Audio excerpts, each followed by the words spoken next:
Bom, a aula de hoje é sobre mais uma técnica de projeto de algoritmos, né? São os projetos de algoritmos gulosos, agora nós vamos falar. Então, isso é um jeito de projetar algoritmos, usar uma estratégia gulosa que a gente chama, tá? Algoritmos gulosos. O que são os algoritmos gulosos?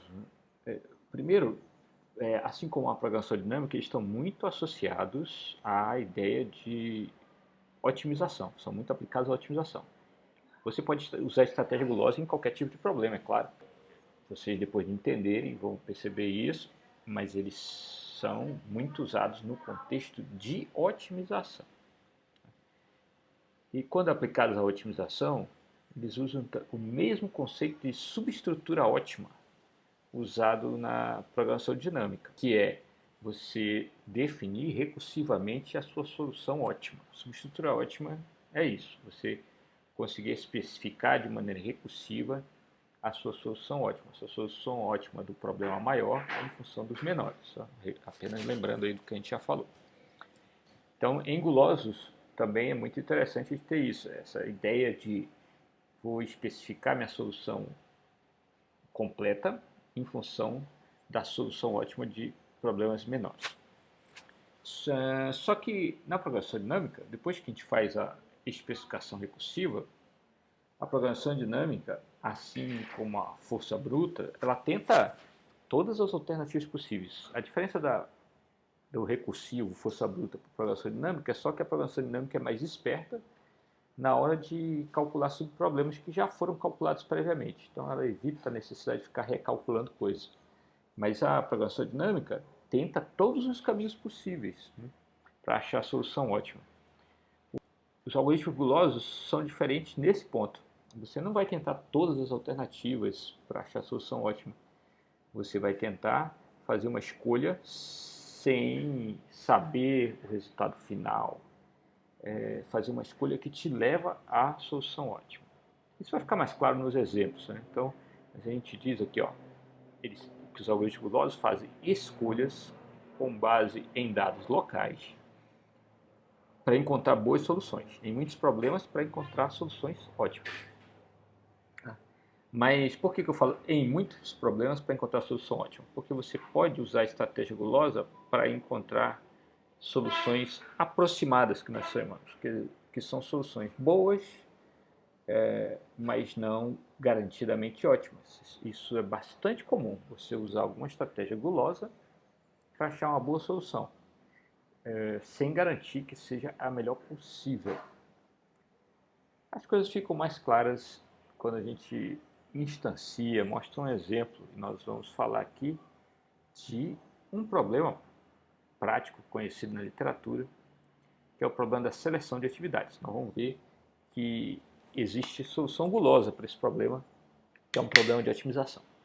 Vamos, para entender o problema, eu tenho um recurso, por exemplo, uma sala de aula, alguma coisa assim, e diversas atividades que são concorrentes que querem utilizar esse recurso. Eu tenho uma sala de aula e uma porção de professores querendo dar aula nessa sala, por exemplo.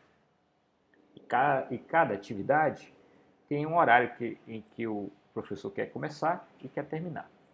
Então, qual é o objetivo aí da solução, né, no problema de seleção de atividade? O que a gente quer otimizar? A gente quer maximizar a quantidade de atividades atendidas, né? Então eu quero atender o máximo de pessoas possível, o máximo de professores possível, nesse exemplo que eu estou falando.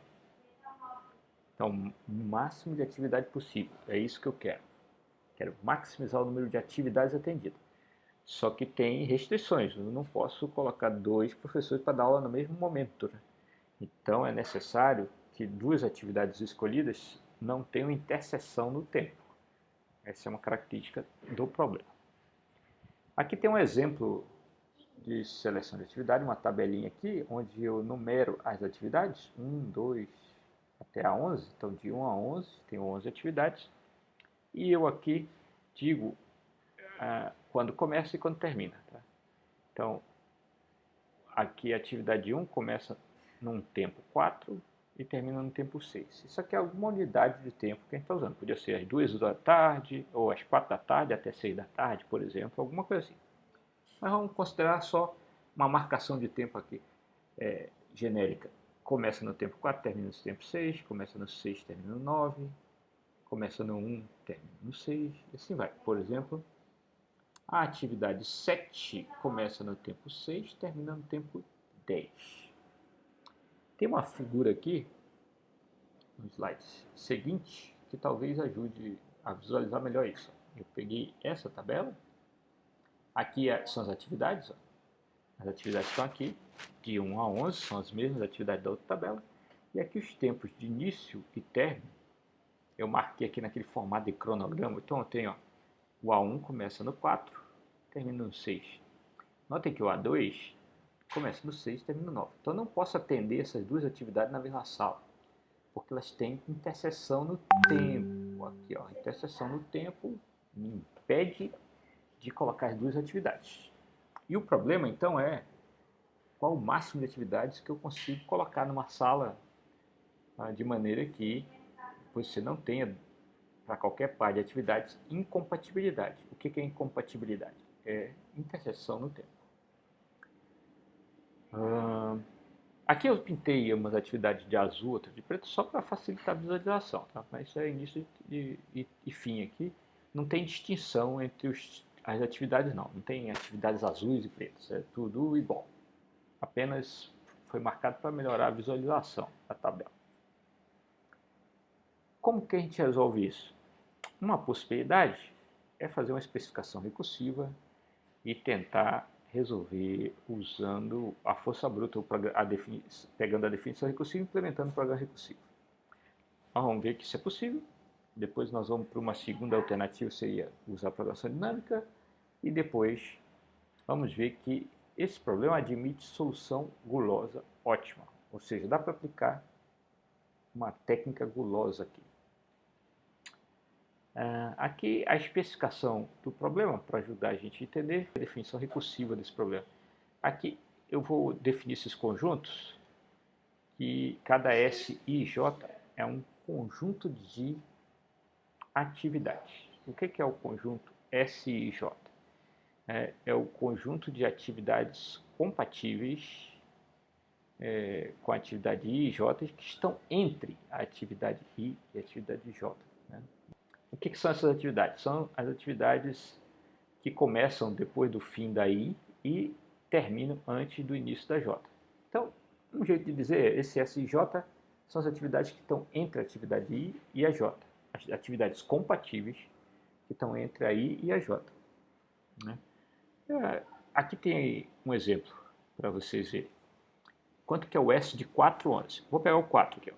O 4 começa aqui, termina aqui. E o 11. O 11 começa aqui. Então, essas duas atividades aqui, a 4 e a 11, estão em vermelho. As atividades que começam... As atividades que começam depois da 4 e terminam antes da 11 estão no S de 4, 11. E são essas em amarelo. Por quê? Porque a atividade 2 começa depois da atividade 4 e termina antes da 11 começar. A mesma coisa vale para a atividade 7 e para a atividade 8. Mas, por exemplo, isso não vale para a atividade 9. Por quê? A atividade 9 tem interseção já com a 11. Não vale para 6, porque ela tem interseção de tempo com a 4. Ok? Eu incluiria nesse conjunto atividades que começaram e terminaram antes aqui nem as que começaram e terminaram depois. Então só são as que estão entre. Esse é o conjunto S de 4, 11. E assim você entende essa definição, né, com esse exemplo, acho que ajuda, do S de J.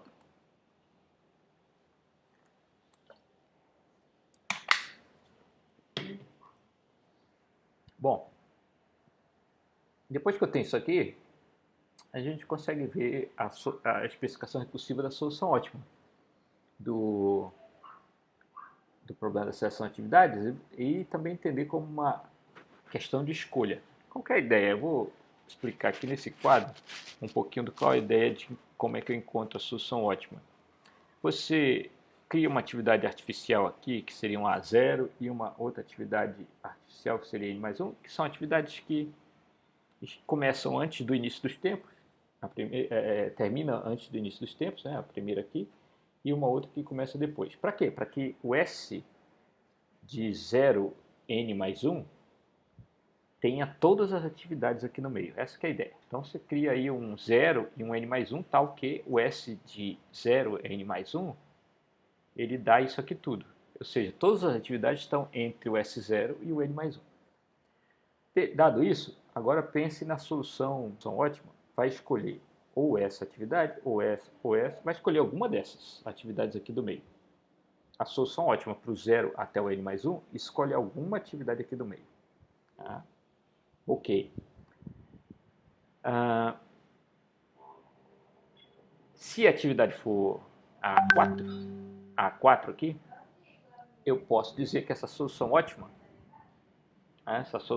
foi escolher o A4, eu vou dizer que essa solução ótima vai ter 1, que é essa A4 que foi escolhida, e vai ter a solução ótima de todas as atividades do 0 até o 4, mais a solução ótima de toda a atividade do 4 até o fim. Por quê? Porque ao escolher o 4, eu não posso mais ter nenhuma atividade com interseção aqui com o 4. Então eu posso escolher todas as atividades possíveis, o máximo possível do início até antes do 4 e o máximo possível de depois do 4 até o fim. Então eu particionei meu espaço de tempo, né, meu período, em 2 períodos. E o período de antes do início dos tempos até antes do 4 começar e depois do 4 terminar até o fim dos tempos. Seria isso. E aí, para cada partição dessa, eu tenho novamente o problema de seleção de atividades. É a história da definição recursiva. O que eu posso dizer é o seguinte: se eu tiver como encontrar a solução ótima de subproblemas, eu posso dizer assim, tenta ver se o A1 está na solução ótima. Como? Você coloca 1 para a solução ótima, mais a solução ótima desse intervalo aqui antes do A1, mais a solução ótima do intervalo depois do A1. Aí vê quanto deu. Aí você tenta para o A2 na solução ótima, aí vê mais solução ótima daqui e mais solução ótima daqui. Você vai fazendo isso para todas e vê qual que deu o maior resultado possível. Isso é a nossa função recursiva, ser especificação recursiva aqui da seleção de atividades. C e J, a solução ótima para o conjunto das atividades entre I e J é você tentar selecionar cada uma das atividades entre I e J, somar 1 mais a solução ótima do início até essa atividade que eu selecionei, mais a solução ótima depois dessa atividade que eu selecionei até o fim. Então, com essa especificação recursiva, eu consigo resolver o problema da seleção de atividades. E você começa chamando aqui C de 0, N+1, que tem todas as atividades. Aí ele vai tentar colocar a primeira na solução ótima, colocar a segunda, colocar a terceira. E para cada atividade que ele escolher, vai avaliar quanto dá a solução ótima seguindo esse caminho e vai me dar um resultado. Se eu quiser usar a programação dinâmica para não fazer computação redundante, vocês podem notar que era possível, porque eu tenho aqui só 2 dimensões, I e J, e o I e o J variam em função do número de atividades. Então você tem um número quadrático de atividades, poderia aplicar a programação dinâmica. Mas a solução para esse problema, se eu fosse aplicar a programação dinâmica, seria cúbica. Por quê? Eu tenho um número quadrático de subproblemas e para cada subproblema eu tenho que escolher um número de caminhos que é igual ao número de atividades no intervalo, que é a linear. Então eu tenho um número quadrático de problemas com cada um sendo O do número de elementos do problema. Então dá n vezes n ao quadrado, dá n ao cubo. Né? Se eu tiver n atividades, eu vou ter uma solução n ao cubo. Bom, se não tivesse coisa melhor, tudo bem. Poderia aplicar a programação dinâmica e ter n ao cubo. Se eu tentar fazer o recursivo, vai dar exponencial. Por quê? Vai dar exponencial com muita força, porque você tem chamadas aqui, ó, aos montes para cada vez que você tem um T de N aqui atividades, onde N é o número de atividades entre I e J, você vai ter pelo menos uma divisão que fica uma atividade para um lado e o resto para o outro, que seria T de N menos 1, e mais outra que fica N menos 1 para um lado e 1 para o outro, dá 2T de N menos 1, então já teria pelo menos 2T de N menos 1, mas tem muito mais aqui dentro. Então isso aqui dá um exponencial com força, ômega de 2 elevado a n. Se eu tentar fazer recursivo, vai ser muito caro. Se eu usar programação dinâmica, já melhora muito, fica cúbico. Mas aí tem uma notícia muito boa, e essa é quase que uma regra. Se eu tenho uma solução gulosa que me leva a solução ótima, geralmente ela vai mudar muito o custo. E existe uma solução gulosa e que leva à solução ótima. E realmente vai ser uma boa notícia, porque isso vai mudar muito o custo. E essa solução gulosa usa uma ideia muito simples. A gente vai perceber isso agora com uma tabelinha para mostrar por que ela funciona. A ideia é, a atividade que termina primeiro, ela está numa solução ótima. Vamos aqui pensar o seguinte, suponha que eu tenho uma porção de atividades, mas eu desenhei apenas as que me interessam, que é a seguinte, a vermelha é a que termina primeiro, então entre todas as atividades, a que termina primeiro é essa. Agora vamos pensar em soluções ótimas. Uma solução ótima qualquer, ela tem que ser algo com jeitão aqui, ó, dessa sequência de atividades em cor negra, que é aqui, ó, começa uma, depois começa a outra, pode ter espaços de tempo entre elas, mas nunca interseção.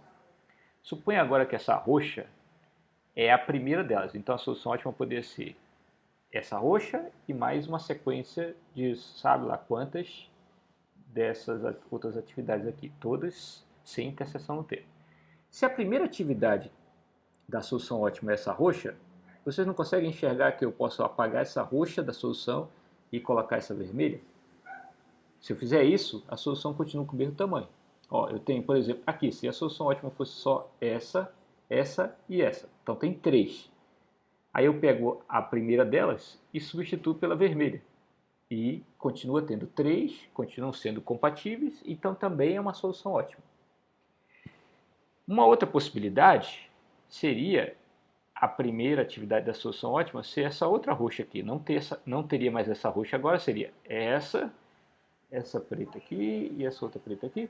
Aí seriam 3 atividades. Ó, novamente vocês conseguem ver, eu posso trocar pela vermelha. Ou seja, eu posso trocar a primeira atividade da solução ótima pela vermelha, se a atividade começa antes da vermelha, ou se ela começa durante a vermelha. Por que eu posso trocar? Porque o mais importante não é o começa, é o termina.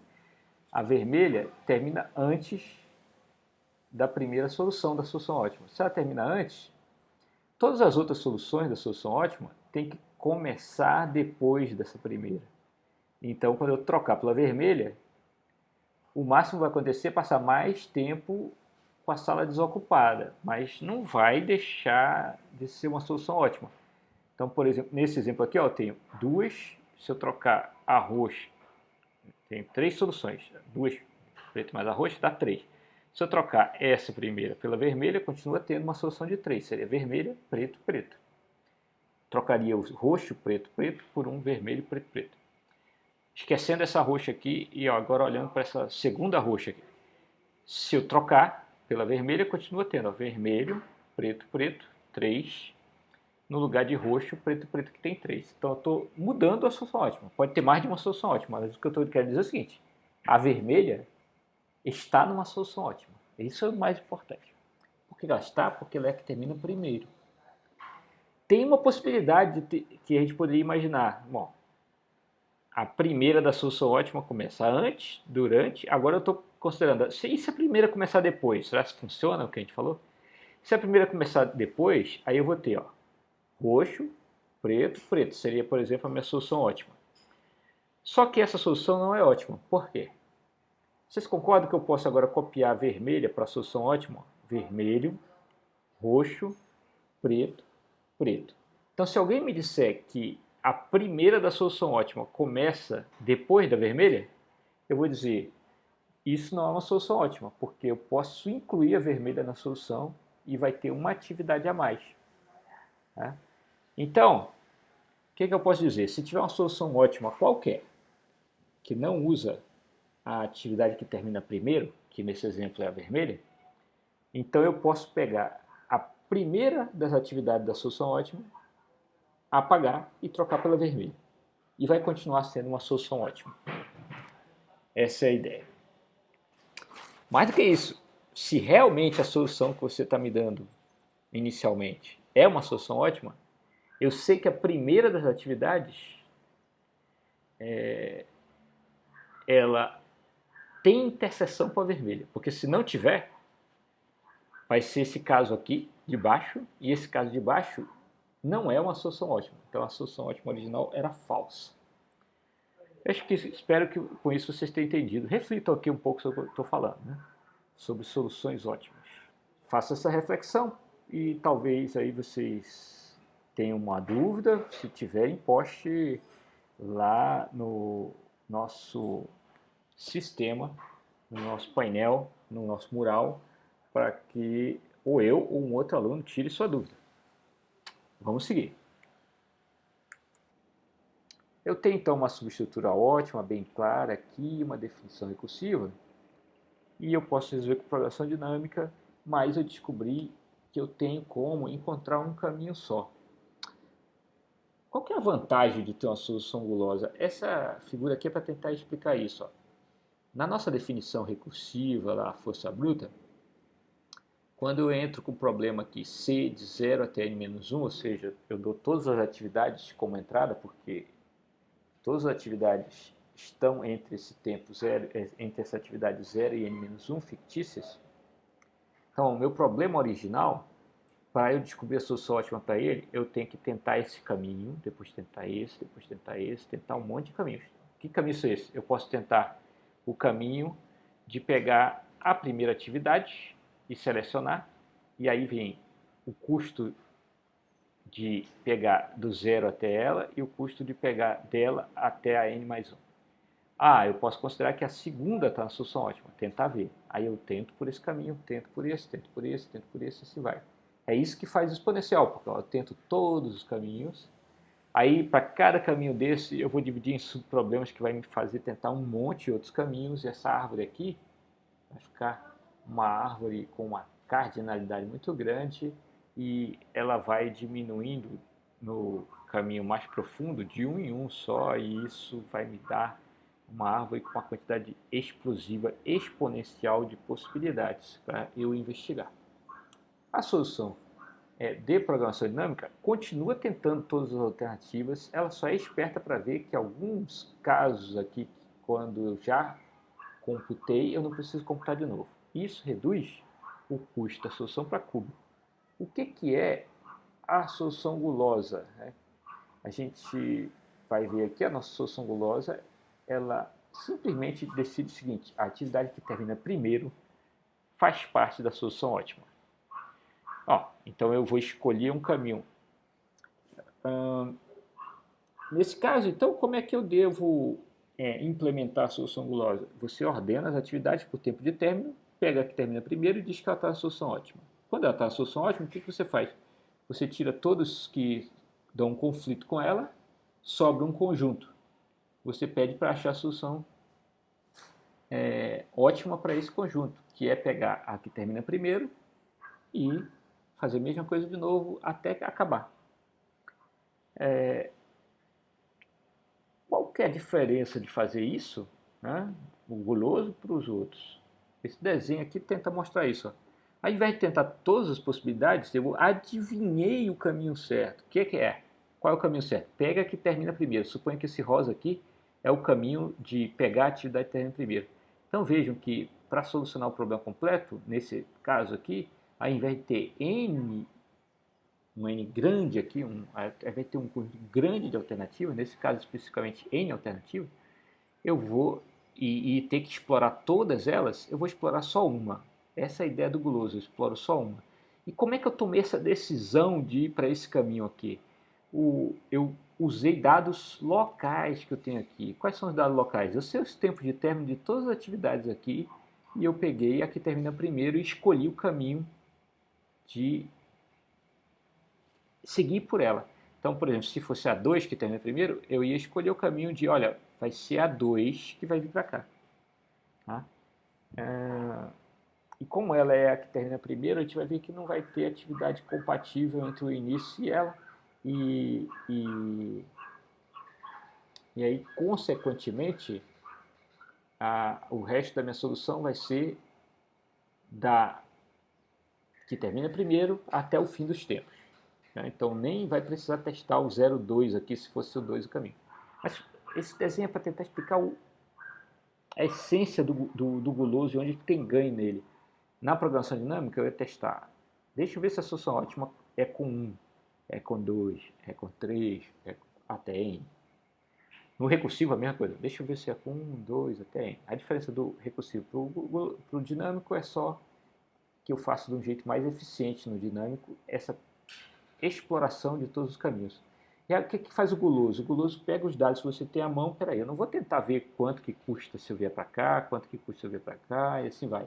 Eu vou pegar alguma informação que eu tenho à mão aqui nesse momento e vou escolher um caminho. Só naquele caminho que eu vou tentar. E isso corta muito custo. E essa é uma característica das estratégias gulosas. Quando você acha uma solução gulosa, você geralmente faz o custo despencar, cai bastante. Vamos ver outro problema onde eu posso aplicar solução gulosa, outro problema conhecido. Primeiro, um preâmbulo para esse problema. Existe uma coisa chamada código de prefixo, né? Que é um problema de você ter um conjunto de símbolos. Aqui no exemplo, os símbolos são S1, S2, S3, S4. O que são símbolos? Pode ser letras de um alfabeto, pode ser palavras de uma língua, né? Mas você tem um conjunto de símbolos, por exemplo, letras de um alfabeto, e você quer gerar uma codificação para eles que associa um código a cada símbolo. Então, um código a cada símbolo. Os códigos são códigos de prefixo ou códigos livres de prefixos. O melhor nome é o código livre de prefixo. Quando? Quando nessa hora que eu atribuí um código para cada símbolo, eu fiz respeitando a propriedade de que nenhum código é prefixo de outro. Por exemplo, aqui, ó, esse primeiro não é um código de prefixo. Por quê? Porque esse código aqui, que eu atribuí para o S1, que é 001, é prefixo do código que eu atribuí para o S2, 000. Então, um código, uma codificação que eu dei para símbolos é livre de prefixo quando nenhum código é prefixo do outro. Isso também é dito como um código de prefixo. Use como sinônimos aqui, código livre de prefixo, código de prefixo. O nome correto é livre de prefixo, mas, por exemplo, no livro Common está falando em código de prefixo. O código aqui de baixo é um código de prefixo. Ó. Ninguém é prefixo de ninguém. Pode fazer a verificação aí. Por exemplo, o 1 não é prefixo de ninguém, porque nenhum outro código começa com 1. O 010 não é prefixo de ninguém, porque nenhum outro código começa com 010 e assim vai. Bom, agora que você sabe o que é um código de prefixo, existe um problema na computação que é dado um conjunto de símbolos, eu quero atribuir um código de prefixo para ele, um código livre de prefixo. E esse problema é resolvido criando-se uma árvore. Então, a gente chama de árvore de codificação. Então, agora eu vou mostrar como é que é uma árvore de codificação, para vocês entenderem como é que a gente usa a árvore de codificação para gerar os códigos.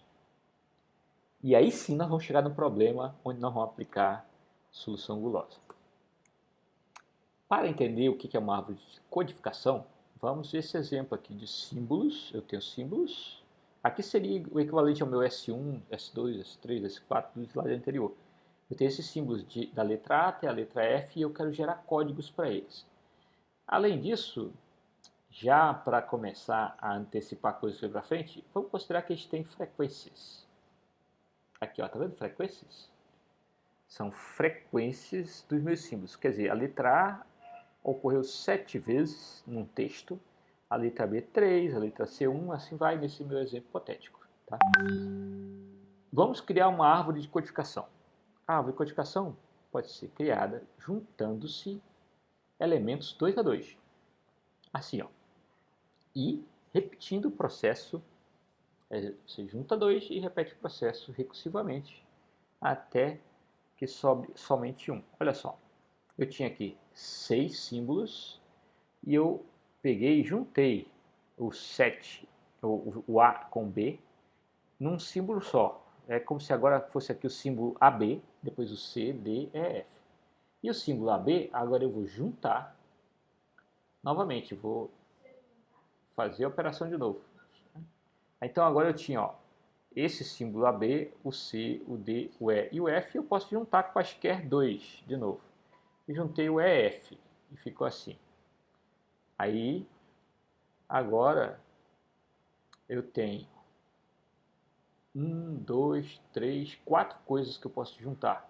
Aí eu escolho qualquer uma delas, escolhi aqui nesse exemplo, ó, juntar o D com o EF e virou isso aqui.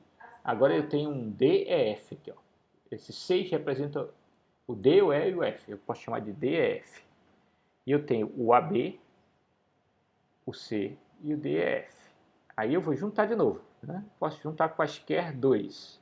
Poder juntar, por exemplo, o AB com o C e ficar uma árvore só. Ou podia juntar, por exemplo, o C com o DEF e ficar uma árvore só. Assim como eu podia juntar qualquer par de dois aqui. Nota que toda vez que eu faço uma junção dessas, uma união, eu diminuo 1 na quantidade de coisas que sobra para eu juntar. E se eu continuar fazendo isso, vai diminuindo um, até ficar um elemento só. Aqui eu juntei de novo, ficaram duas, e aqui eu juntei de novo, ficaram duas. Bom, quando fica um só, eu obtenho uma árvore única com os elementos. Está aqui, ó, virou uma árvore. Essa árvore é uma árvore de codificação. Por que ela é uma árvore de codificação? Porque a gente usa essa árvore para gerar códigos. Como que eu uso? Já tem um macete aqui, ó. Você pode considerar que andar da raiz até um filho da direita é acrescentar um zero e para o da esquerda é acrescentar um. Dado isso, você vai gerar código para os símbolos pegando o caminho da raiz até o símbolo. Por exemplo, o caminho da raiz até o A me dá 0, 0, 0. Esse é o código do A. O caminho da raiz até o B, 0, 0, 1. Aí eu chego no nó que representa o B. E assim por diante. Ok? E isso aqui é uma árvore de codificação e aqui é o código gerado por ela. Agora, essa árvore de codificação me gera um código e se eu pegar aqui as frequências dos símbolos, eu posso calcular quantos bits eu iria gastar para representar todas as ocorrências desses símbolos usando essa árvore de codificação. Essa conta está aqui, ó. Então, como é que eu chego nessa conta? Quantas vezes apareceu a letra A? 7 vezes, certo?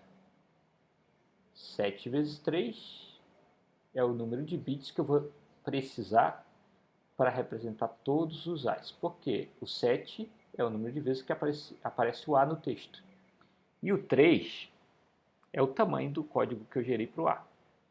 Então é a mesma coisa para o B. Ó. O B tem 3 bits e o B apareceu 3 vezes. O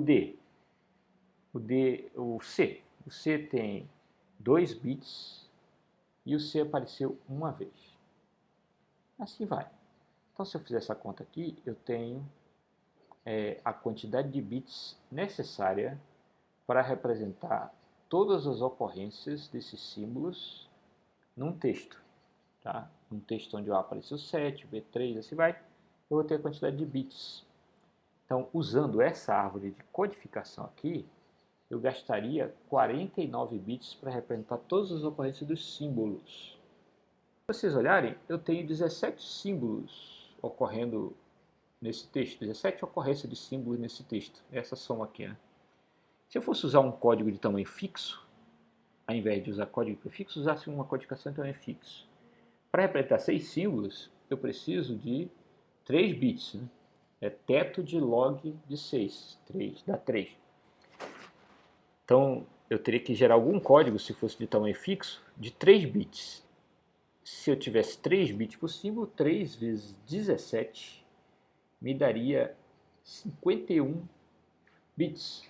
Então, se eu usar essa árvore de codificação para gerar códigos de tamanho variável aqui tudo, eu iria gastar 49 bits. Se eu usasse o método tradicional para codificar coisas, colocando tamanho fixo para cada um, com código binário, eu precisaria de 3 bits para cada símbolo e ao todo eu gastaria 51 bits. Ok, isso que a gente viu é como que é uma árvore de codificação. Acontece que eu posso gerar várias árvores de codificação a partir desses símbolos aqui. E para cada árvore de codificação que eu gerar, eu vou poder fazer uma conta dessa e obter quantos bits ela me resulta. Uhum. O problema que nós vamos resolver agora é gerar um código de prefixo de redundância mínima. O que é um código de prefixo de redundância mínima? É um código de prefixo que minimiza essa continha que a gente fez, que gera a representação mais compacta possível para os símbolos. Tá? A representação mais compacta possível para os símbolos. Aqui só para pensar de novo na representação de escolhas que existe nesse problema, olha só, quando eu começar com uma lista de símbolos, nesse exemplo aqui eu tenho 5 símbolos e tem essa sequência dele, eu posso optar por juntar o A com o B e resulta em 4 símbolos, o AB com 9, o C com 2, assim vai. Por que 9 o AB? Porque eu somo as duas aqui. Eu vou ter essa possibilidade de 4 e vou ter várias outras possibilidades de 4. Quantos caminhos eu vou ter para verificar? Eu vou ter um número quadrático de caminhos, porque eu posso ter todas as possibilidades de combinação 2 a 2 de elementos, né, como caminho. Então eu posso juntar o A com B, o A com C, o A com D. Então a solução força bruta para esse problema de otimização aqui, de gerar a melhor árvore de codificação possível, seria eu tentar gerar todas as árvores de codificação possível. Então a cada passo eu uniria todos os pares 2 a 2 possíveis para tentar e seguiria o caminho. Então, vou seguir o caminho de juntar o A com B, de A com C e assim vai. E aí, quando eu chegar num caminho desse, por exemplo, aqui, ó, juntei o A com o B. Aí, agora, começa o problema de novo, ó, só que o tamanho diminuiu. Eu tenho o tamanho 4 e eu ia tentar todas as combinações 2 a 2 dos símbolos, sendo que agora o AD é visto como um símbolo. Então, por exemplo, eu poderia fazer ADB, CE. Ou, por exemplo, AD, B, CE. Então eu tentaria todas as combinações. E aí eu teria vários caminhos para seguir de novo. Então aqui, teria vários caminhos para seguir de novo. Então um jeito de resolver esse problema, de achar a árvore ótima de codificação, é eu tentar todos os caminhos possíveis, depois tentar todos os caminhos possíveis, tentar todos os caminhos possíveis. Isso aí vai me dar um custo exponencial muito alto, né? A solução gulosa seria algum jeito de eu adivinhar o caminho. Eu pego isso aqui, tem esses símbolos, de algum jeito eu olho para a informação que eu tenho sobre eles, que são as frequências, e tento adivinhar um caminho, né? Então, por exemplo, será se eu tenho como adivinhar que esse caminho aqui me dá a solução ótima? Eu já posso responder para vocês, tenho. Se eu pegar os símbolos de menor valor, aqui é o B e o C, o caminho de juntar os dois é a solução ótima. É uma das soluções ótimas possíveis, né? Mas garante que eu estou indo para a solução ótima. Então veja bem, eu posso vir por aqui. No momento que eu digo para vocês, olha, junta os dois menores, eu deixei de precisar testar todos esses outros caminhos e eu faço despencar o custo para calcular um código de prefixo de redundância mínima e eu chamo isso, essa estratégia, de adivinhar o caminho, vamos pôr entre aspas, não é adivinhar porque eu usei um conhecimento sobre o problema para pegar a informação que eu tenho aqui à mão já e descobrir qual é o caminho que me leva para a solução ótima, sem ter que tentar todos os outros caminhos. Tá? Eu só vou por aqui. A diferença do guloso para programação dinâmica, para força bruta, é que força bruta, programação dinâmica, tenta todos os caminhos. O guloso dá um tiro certeiro ali, vai num caminho só. Tá? Essa é a ideia. Bom, aqui a especificação do problema do código de prefixo de redundância mínima, que é minimizar isso aqui, e, como eu já antecipei para vocês, existe uma solução gulosa, que é você juntar sempre os dois menores. Essa solução gulosa é conhecida como código de Huffman. E a árvore de codificação que você gera com essa solução gulosa é conhecida como árvore de Huffman. A árvore de Huffman me dá uma árvore de codificação que é de redundância mínima, ou seja, uma árvore de codificação que minimiza o tamanho da saída. Então, dado o conjunto de símbolos, você vai criar uma árvore de codificação, que a gente vai chamar de árvore de Huffman, que usa uma heurística gulosa, que é a de você pegar os dois nós menores sempre e unificar. Nós vamos criar uma árvore de codificação usando a técnica de Huffman para ver qual a diferença agora entre ela e o nosso exemplo de árvore de codificação anterior. Então vamos lá, agora eu vou aplicar Huffman. A ideia é que eu vou sempre juntar os dois menores. Para isso, vou ordená-los. Ordenei. Ordenados, vou juntar os dois menores.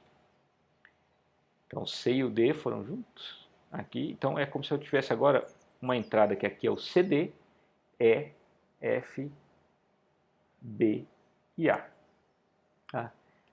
Notem que isso é uma nova entrada para o problema mesmo. Inclusive, ó, olha só, o C aconteceu uma vez e o D aconteceu uma vez, eu já posso dizer que eu gastei 2 bits aqui, e o total de bits que eu vou gastar é 2 mais a solução ótima para esse problema aqui, de unificar numa árvore só o CD, o E, F, B e o A. E aí, vou para cá, e já vim aqui unificando o CD com o E. Por quê? Porque aqui peguei os dois menores de novo, já eram os dois menores, e unifiquei. E quando eu unifiquei, já inseri ordenado na lista aqui de novo, porque nós vamos querer sempre ficar unificando os dois menores e assim vai. Notem que a essa altura eu já tenho na solução de Huffman 2 bits gastos, que foram 2 bits gastos quando eu unifiquei isso aqui. Agora ó, eu tenho 2 caras nesse caminho, vai me gastar mais 2 bits e mais 2 bits. Então eu tenho 4 bits mais 2, 6 bits. Então para chegar aqui eu gastei já 6 bits. E aí eu vou continuar. Vou unificar o 3 com 3 e vou gastar 6 bits a mais. 3 com 3 vou gastar 6 bits a mais. Então a solução ótima agora é os 6 bits que eu usei para gerar essa árvore, mais os 6 bits que eu usei para gerar essa árvore, mais a solução ótima para gerar uma árvore a partir do 4, do 6, 7.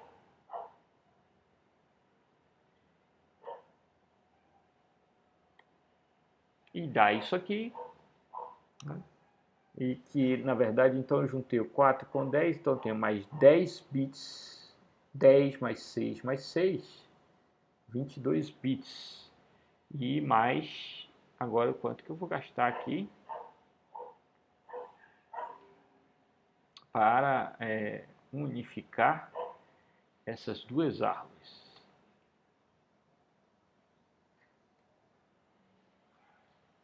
E agora eu vou fazer essa unificação.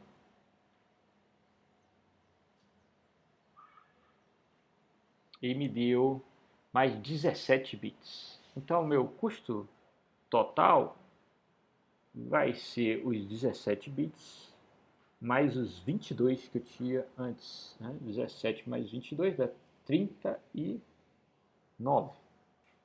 Vamos só conferir isso daqui. Olhando aqui os códigos, vamos conferir, olhando os códigos que eu gero, pensando em árvore de codificação. O A, eu coloquei em vermelho aqui as folhas originais para a gente ver. O A vai gastar 1 bit, sempre vai ser o 0, o B 3 bits e assim vai. E se eu calcular a saída, vai ser 1 vezes 7, 3 vezes 3, 4 vezes 1 e assim por diante. Confiram aí, para vocês não ficarem só olhando o vídeo, dá um pause, confira isso aí para você ter certeza. 39 bits, né? Que é o número que eu falei ainda agora. 39 bits. Vejam que é bem melhor do que a nossa primeira árvore de codificação, gastar 49 bits, e é bem melhor do que você gastar 3 bits por símbolo, que seria a codificação fixa. Mais do que isso, o Huffman provou que esta árvore de codificação ela é ótima. Dá para fazer essa prova, você entende essa prova se você tentar prova por absurdo. Não dá para gerar uma árvore que codifique em menos de 39 bits. Então você pode provar por absurdo, tentando supor que existe essa árvore e vendo que é impossível que ela ocorra. A prova original desse problema é feita assim, você supõe que tem uma outra árvore, tem menos de 39 bits, e você mostra que você pode fazer trocas para chegar nessa árvore de Huffman, e isso ia causar redução ou nenhuma diferença na quantidade de bits. E você ia concluir que ou tem um absurdo, porque a árvore de Huffman é menor do que a menor, entre aspas, que você assumiu, ou simplesmente eu tenho uma árvore equivalente, que também é ótimo. O código de Huffman me permite, então, que eu ache a melhor árvore de codificação a um custo muito baixo. Você consegue implementar o código Huffman em n log n. O custo do código Huffman é basicamente o custo de ordenar os símbolos no início, do menos frequente para o mais frequente, e depois todos os outros passos podem ser feitos em tempo linear. Tem vários algoritmos para isso na literatura. Mas mesmo que você faça uma implementação meia boca do código Huffman, ainda assim ela vai ficar n log n o resto dos passos. E como o primeiro passo já era n log n, o custo total em termos de complexidade vai dar n log n. Então, nós temos um exemplo aí brilhante que foi proposto na década de 50, 1952, o paper do Huffman, que gera uma árvore de codificação ótima, um código livre de prefixos de redundância mínima, que é o código de Huffman. Para vocês saberem, o código de Huffman é um código extremamente famoso e útil até hoje. Né? Primeiro, ficou muito famoso porque, por exemplo, entre outras coisas, quando lançaram o fax, que era um aparelho muito usado para você transmitir imagem, informação, documentos antigamente, o fax, por exemplo, usava código de Huffman no seu padrão de compressão. Mas mais do que isso, né? Você usa gzip por aí. O gzip é implementado com outra técnica de compressão. Mas no passo final, lá no gzip, no meio da implementação do gzip, tem um passo onde você usa o código de Huffman. Então está lá no meio.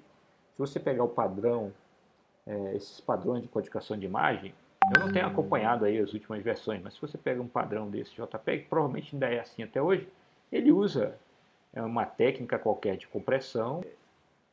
Antigamente era transformada discreta do cosseno, você pegava e fazia lá uma redução da matriz de pontos, não sei o quê.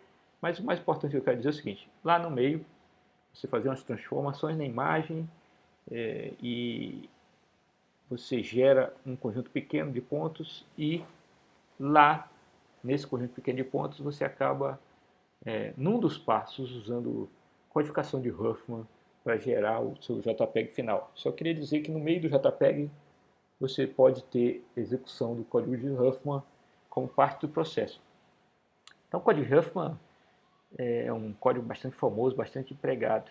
E foi muito estudado. Na década de 80 teve muita gente que melhorou a implementação de código de Huffman para ficar mais rápida. Na década de 90 tem uma contribuição importante de um professor lá da Austrália, que é o Andrew Turpin. Na década de 80 teve uma implementação importante de uma pessoa chamada Deborah Lewer, que revolucionou a implementação de código de Huffman. Então tem muita coisa para você estudar sobre isso na literatura se você tiver curiosidade. Mais importante do que isso é que nós vimos hoje os primeiros exemplos de uso de uma técnica de projeto de algoritmo que é dos algoritmos gulosos. Né? Então isso é uma técnica de projeto de algoritmos. E a ideia dela aqui você vai entender olhando para este desenho que a gente fez. Esses desenhos acho que são bem úteis aqui, que basicamente a diferença entre uma solução gulosa e uma solução não gulosa é que as soluções não gulosas tentam todos os caminhos possíveis para achar o melhor possível. Quando você define recursivamente um problema de otimização, via de regra tem vários caminhos para você tentar até você achar a solução ótima. Você tenta a solução ótima por aqui, aí você tenta ver por aqui e ver quanto que dá. Tenta por aqui, ver quanto dá, assim vai. E no final você escolhe a melhor possível. A solução gulosa, ela faz uma aposta por um dos caminhos. Essa aposta pode ter sido feita garantindo a solução ótima, é o caso do nosso exemplo de Huffman, do nosso exemplo de seleção de atividades e vários outros exemplos que nós vamos ver ao longo do curso, mas ela também pode ser feita sem ter garantia de que você vai para a solução ótima, para você só tentar reduzir custo computacional sem garantir a solução ótima, você buscar um caminho bom. Tá? Busca um caminho bom. Então, importante, algoritmos gulosos podem ser usados para encontrar a solução ótima, mas também podem ser usados para encontrar soluções aproximadas. Tá? Para falar a verdade, eles são muito usados para a solução aproximada. Quando que o algoritmo guloso é um algoritmo aproximado? É quando ele não garante solução ótima. Propriedade importante dos algoritmos gulosos, eles sempre tomam decisões com os dados locais. Eles não precisam ficar testando os caminhos para só aí tomar a decisão do melhor caminho. Ele já está aqui nessa chamada, tem nesse exemplo aqui as frequências, já escolhe o caminho que vai dar a solução ótima. Mesma coisa se você olhar lá no seleção de atividades.